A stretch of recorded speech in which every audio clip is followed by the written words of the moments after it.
लोकसभा चुनाव में राष्ट्रीय जनता दल के उम्मीदवार बीमा भारती के खिलाफ चुनाव के मैदान में उतरे पप्पू यादव ने पूर्णिया में तेजस्वी यादव और बीमा भारती के लिए जो बातें कही थी वो सबको याद होगा।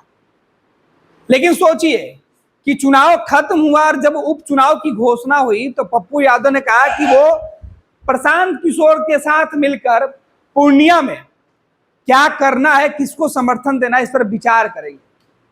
लेकिन जैसे जैसे चुनाव नजदीक आते जा रहा है वैसे वैसे पप्पू यादव के बोल बदलते जा रहे हैं। आज की जो तस्वीरें निकलकर सामने आई वो हैरान करने वाली थी। हालांकि पप्पू यादव को जानने वाले लोग ये जानते हैं कि पप्पू यादव की यह फितरत रही है, जब जरूरत पड़ा तो अपने विरोधियों को भी वो इसी तरीके से गले लगाते हैं, जैसे आज बीमा भारती को बुके देकर उनका स्वागत कर रहे थे। ये पप्पू यादव हैं। दरअसल पूर्णिया में पप्पू यादव ने कहा है कि बीमा भारती का वो विरोध करेंगे। अब बीमा भारती चुनाव जीतने के लिए पप्पू यादव के पास पहुंची थी या बुलाई गई थी, इस बात की अब तक स्पष्ट जो है वो नहीं कर पाए हैं बीमा भारती और ना ही पप्पू यादव। हालांकि जो जानने वाले लोग हैं वो कह रहे हैं कि दोनों किसी खास मकसद से मिले थे। पप्पू यादव ने कहा कि पूर्णिया में हमारे खिलाफ बीमा भारती चुनाव लड़ी थी, लेकिन पारिवारिक रिश्ते हमारे बहुत अच्छे हैं। अब सोचिए, जिनके पारिवारिक रिश्ते अच्छे होते हैं वो चुनाव में एक दूसरे के खिलाफ किस तरीके से बयानबाजी करते हैं वो बताने की जरूरत नहीं है। अब बात पप्पू यादव की इस दरिया दिली की हम कर लेते हैं जो बीमा भारती के लिए पप्पू यादव दिखा रहे हैं।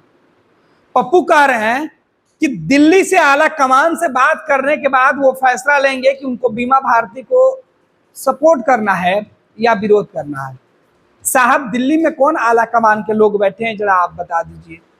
आपकी अपनी पार्टी जिसका आपने कांग्रेस में विलय किया और कांग्रेस ने कहा कि वो मान्य नहीं हुआ है, कांग्रेस की सदस्यता आपने नहीं ली, आप निर्दलीय चुनाव लड़े और निर्दलीय चुनाव जीत कर संसद पहुंचे हैं। अब तक आप इंडिया गठबंधन की बैठक में शामिल तक नहीं हुए हैं और ना ही इंडिया गठबंधन ने आपको आधिकारिक तौर पे इंडिया गठबंधन का हिस्सेदार बनाया है। राहुल गांधी से आपकी कोई मुलाकात की ना तस्वीरें सामने आई है और ना ही कोई मुलाकात हुआ है। अगर हुआ होता तो वो तस्वीर आप अपने सोशल मीडिया अकाउंट पे जरूर लगाते, जैसे प्रियंका गांधी को बुके देते हुए आपने तस्वीर खिंचवाई है और लगाई है प्रमाण के तौर पर कि कांग्रेस में प्रियंका गांधी के साथ आपके अच्छे रिश्ते हैं, जान पहचान है, कभी आप मिले थे। अगर राहुल गांधी के साथ भी चुनाव जीतने के बाद भी मिले होते तो आप तस्वीर जरूर लगाते, लेकिन आपने नहीं लगाई है। मतलब साफ है, कोई बैठक नहीं हुई है। अब सियासत के जानकार मान रहे हैं कि पप्पू यादव बीमा भारती को बुलाकर लालू प्रसाद यादव के करीब जाने की कोशिश कर रहे हैं। चुनाव में तेजस्वी यादव ने खुलासा कर दिया था कि पप्पू यादव उनके और उनके पिता के बीच दरार बनने की कोशिश कर रहे थे। तेजस्वी यादव को पप्पू यादव गुमराह कर रहे थे, उनके पिता के खिलाफ, लालू यादव के खिलाफ खड़ा कर रहे थे, कह रहे थे पिता का विरोध कीजिए। तेजस्वी ने ऑन रिकॉर्ड कई मीडिया चैनल को दिए इंटरव्यू में यह बातें कही।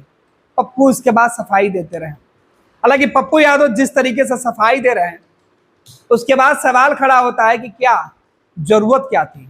जब आप लोकसभा के चुनाव में राजद के विरोध कर चुके हैं, राजद उम्मीदवार के विरोध में खड़े थे, तो लोकसभा चुनाव के जब नतीजे सामने आए, मामूली अंतर से आप जीत हासिल की है, उसके बाद आप बीमा भारती को बुलाकर सम्मानित कर रहे हैं, उनको बहन और बेटी बता रहे हैं और कह रहे हैं कि इनके साथ हमारे रिश्ते अच्छे हैं, हम आगे भी फैसला लेने से पहले विचार करेंगे। पूर्णिया के लोग, रुपौली के जो लोग हैं उनसे हमने बातचीत की है, बैठक किया है, आज रात 8 बजे हम ऐलान करेंगे। आपसे मिलने के लिए तो क्या उनके चलिए, वो हमारे घर के हैं, मिले हैं। हम ऊपर कांग्रेस नेतृत्व से बात कर रहे हैं, सभी साथियों से बात कर रहे हैं, हम सबसे मिलते हैं और वो हमारे परिवार की हैं। निश्चित रूप से वो मिलने आई तो जो एक बेटी का सम्मान होता है वो मेरे दिल में उनके लिए है। निर्णय हम लोग आज ही रात के 8 बजे के पहले तक कुछ न कुछ लेंगे और उस निर्णय को फिर हम निश्चित तौर पर लाइव से हम बताएंगे। और जिस वक्त हम ये वीडियो आपके सामने लाएंगे वो तकरीबन 9 बज चुके होंगे, लेकिन पप्पू यादव का अब तक कोई संदेश नहीं आया है बीमा भारती को लेकर। कुछ डील अंदर में हुई है बीमा भारती और पप्पू यादव को लेकर। इन दोनों के बीच जो डील है, रुपौली उपचुनाव में बीमा भारती चुनाव जीतना चाहती हैं क्योंकि उनकी विधायकी चली गई थी, उनकी वो लोकसभा की उम्मीदवार बनी थी, राजद की तरफ से हार गई। उनके पास अब खोने के लिए कुछ नहीं बचा है, वो सब कुछ खो चुकी हैं। पाने की लालच में बीमा पप्पू यादव के पास पहुंची थी। लेकिन पप्पू यादव किस आला कमान से बात करेंगे, सवाल तो यही है। कांग्रेस के आला कमान, इंडिया गठबंधन के लोग, क्या लालू और तेजस्वी से बात करेंगे? ये वही पप्पू यादव हैं जब तेजस्वी यादव लालू यादव से मिलने के लिए 10 सर्कुलर आवास गए थे तो लालू आवास में मुलाकात वाली तस्वीर मीडिया में डाल दी थी, लेकिन राहुल गांधी और कांग्रेस के आला कमान के नेताओं से मुलाकात वाली तस्वीर आज तक नहीं आई है। जब कांग्रेस में अपनी पार्टी का विलय कर रहे थे तब यह सदस्यता वाली तस्वीर नहीं डाले थे। और बिहार कांग्रेस के नेताओं ने तो कह रखा है चुनाव के वक्त ही कि पप्पू यादव से बिहार कांग्रेस का कोई वास्ता ही नहीं है। बिहार कांग्रेस के किसी नेता से कोई उनकी बातचीत ही नहीं हुई है और ना ही वो पार्टी के सदस्यता रसीद कटवाए हैं। फिर कैसे सदस्य? निर्दलीय चुनाव लड़े, निर्दलीय चुनाव जीते, लेकिन किस आला कमान की बात कर रहे हैं पप्पू यादव? किसको गुमराह कर रहे हैं? पप्पू पुनिया के लोगों को गुमराह कर रहे हैं। पप्पू बीमा भारती के साथ जो डील हुई है उस डील पर पर्दा डालने के लिए लोगों को गुमराह कर रहे हैं, या पप्पू यादव बीमा को समर्थन करके, बीमा भारती जो जेडीयू के विधायक हुआ करती थी लोकसभा चुनाव के ठीक पहले, वो राजद में शामिल हो गई। जेडीयू के विधायिका से विधायक थी, विधानसभा से उन्होंने इस्तीफा दे दिया था और लालू प्रसाद यादव के साथ खड़ी हैं, तो राजद की नेत्री हैं। तो राजद में लालू प्रसाद यादव और तेजस्वी यादव का भरोसा जीतने के लिए पप्पू इस तरीके से बीमा को मदद करने का दिखावा कर रहे हैं। खेल क्या है? पप्पू यादव कह रहे थे कि वो दिल्ली जाएंगे और दिल्ली में तय करेंगे। कल से संसद है, संसद में पार्टी का फैसला होगा। साहब किस पार्टी का, आपको स्पष्ट करना होगा। अगर आप कांग्रेस पार्टी के साथ हैं, इंडिया गठबंधन के साथ है, तो ठीक है खुलकर, लेकिन आपके हम सोशल मीडिया पेज पर भी देखते हैं कहीं से वो तस्वीरें नहीं है। लेकिन आज जो तस्वीरें निकल के सामने आई कि बीमा भारती को गुलदस्ता देकर पप्पू यादव सरेंडर कर गए।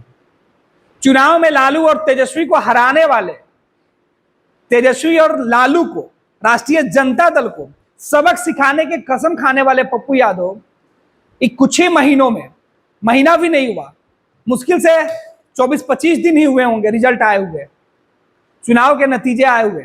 4 जून को नतीजे आए थे और आज 30 जून को हम बात कर रहे हैं। आखिर इतनी जल्दी कौन सा ऐसा ज्ञान प्रकाश पप्पू यादव को प्राप्त हुआ जिसके बाद उनके जो बोल है वो बदल गए? जिस बीमा भारती को हराने के लिए पप्पू यादव, जिस राजद को हराने के लिए पप्पू यादव पूरे बिहार में ऐलान कर रखे थे कि लालू यादव के उम्मीदवारों के खिलाफ वो मैदान में उतरेंगे, जो विरोधी होंगे उनके लिए वोट मांगेंगे, आखिर पप्पू यादव आज कौन सा महामंत्र उनको प्राप्त हो गया? पप्पू यादव जी किस आला कमान के साथ आप जाने की बात कर रहे हो? कौन सा आला कमान से आपको निर्देश और संकेत मिले हैं? कहां से हरी झंडी मिली कि आज आप बीमा भारती के लिए मसीहा बनने निकल पड़े हैं? चुनाव में तो आपने चैलेंज किया था। हो सकता है कि पप्पू यादव की इस दरिया दिली से बीमा भारती की राजनीतिक नैया पार हो जाए, बीमा भारती एक बार फिर से चुनाव जीत जाए। पहले नीतीश कुमार के नाम पर चुनाव जीतती थी, कभी वो निर्दलीय अपने पति के उस इलाके में जो उनका वर्चस्व रहा उसके दम पर चुनाव जीतती थी। क्या पप्पू यादव के साथ आने से चुनाव जीतेंगी? कई सवाल उठ रहे हैं। पप्पू यादव के आधिकारिक बयान का भी हम इंतजार करेंगे। हालांकि पप्पू यादव जो कहते हैं वो किस तरीके से करते हैं वो देखना दिलचस्प होगा। पप्पू यादव एक और चीज को लेकर सुर्खियों में है। पप्पू यादव ने एक आदेश निकाल दिया कि उनके आवास से जो भी पुर्जा बाहर जाएगा, जो लिखित डॉक्टरों के पास एक एप्लीकेशन जाएगा, उन मरीजों को राहत देनी होगी। साहब किस हैसियत से बिहार के डॉक्टरों को धमकी दे रहे थे? क्या आपके यहां से लेटर पैड निकलेगा, उस पर 30% रियायत दी जाएगी? आप अगर लोकसभा के सदस्य चुनाव जीत कर आए हैं तो सबके लिए आए हैं, सभी डॉक्टरों से बात करके सबके लिए आप फरमान जारी करते हैं। पप्पू यादव चुनाव जीतने के बाद जिस तरीके से फैसले ले रहे हैं, या तो वो सुर्खियां में बना रहना चाहते हैं, या पप्पू यादव लोगों को ये मैसेज देने की कोशिश में है कि वो जो चाहेंगे वही कानून हो।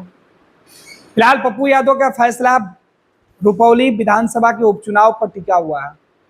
लालू यादव से पप्पू यादव एक बार फिर से तेजस्वी यादव का भरोसा जीतने के लिए अगर गिड़ा रहे हैं, या फिर वो लालू प्रसाद यादव, राहुल गांधी, राष्ट्रीय जनता दल कांग्रेस के करीब जाने का कोई रास्ता खोज रहे हो, तो शायद उनका यह फैसला वाजिब हो सकता है। पैनोरमा ग्रुप, जो सोचता है वो करता है। ये लो मुंह मीठा करो, आज मैंने अपना जॉब छोड़ दिया, अब हम पूर्णिया वापस जाएंगे। जॉब छोड़ दिया है? मतलब ये घर कैसे चलेगा? हम करेंगे क्या? और माँ बाबूजी क्या बोलेंगे? इसलिए मैं एक और मिठाई का डब्बा लाया। अपने बिजनेस के लिए लोन अप्रूव हो गया। अरे लोन अप्रूव हो गया वो तो ठीक है, लेकिन पूर्णिया में हम रहेंगे कहाँ? अपना घर भी तो नहीं है वहाँ। इसलिए तो एक और मिठाई का डब्बा अलग से लाया हूं। हमने पूर्णिया में घर ले लिया है, पूर्णिया के ई होम्स पैनोरमा में। पूर्णिया में पैनोरमा ग्रुप लेकर आए हैं ई होम्स पैनोरमा। बड़ा घर, आलीशान जिंदगी और अत्याधुनिक सुविधाओं के संग। अरे अरे, अब क्यों मुंह मीठा करवा रही हो? क्योंकि हम घर वापसी जो कर रहे हैं। घर वापसी की खुशी पूर्णिया में ई होम्स पैनोरमा के संग। ई homes panorama, luxurious lifestyle redefined.